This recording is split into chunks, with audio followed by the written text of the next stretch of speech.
usually still waters of the Severn River have been churned up by police patrol boats. The President's ride has used the lawn in front of the famous Naval Academy as a launch pad. And in the old historic centre, two hopeful hands of peace are parading through streets limbering up for Christmas. The Middle East conflict has an uncanny way of changing everything it comes into contact with, even placid Annapolis. They haven't seen this before at St. Anne's Episcopal Church, a peace rally for Israel and Palestine. The chorus is small and well-mannered, but it's a reminder to the delegates closeted away, if one was needed, that the world is watching them with a mixture of hope and despair. It's amazing who you meet here. Before he retired to his boat in Annapolis, Richard, the guy in the yellow jacket, used to work for the State Department. He was based in Cairo for 4 years and finds it far too easy to be cynical, so he's hopeful. When you see these sort of demonstrations, when you see the confidence that's come to your town, does that fill you with hope or despair?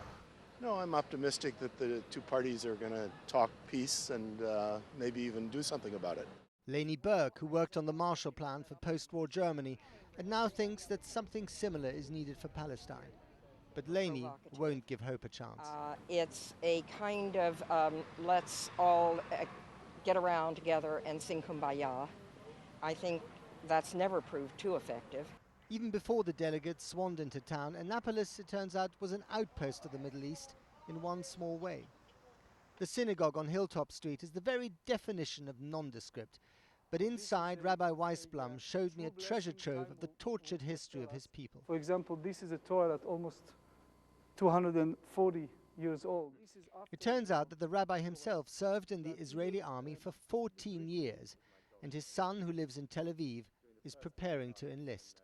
I really, with full heart, hope that out of all of this conference, something good will come out. And if I know in my heart that my son or grandson do not need to serve in army in all those horrible incidences and war that I went through, then my prayer hopefully will come true. But I do not have the confidence. I don't see it at this point.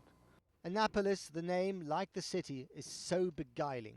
Who knows if people in the Middle East will now speak it out loud with reverence as the beginning of something truly new, or just forget it as yet another location that came to nothing.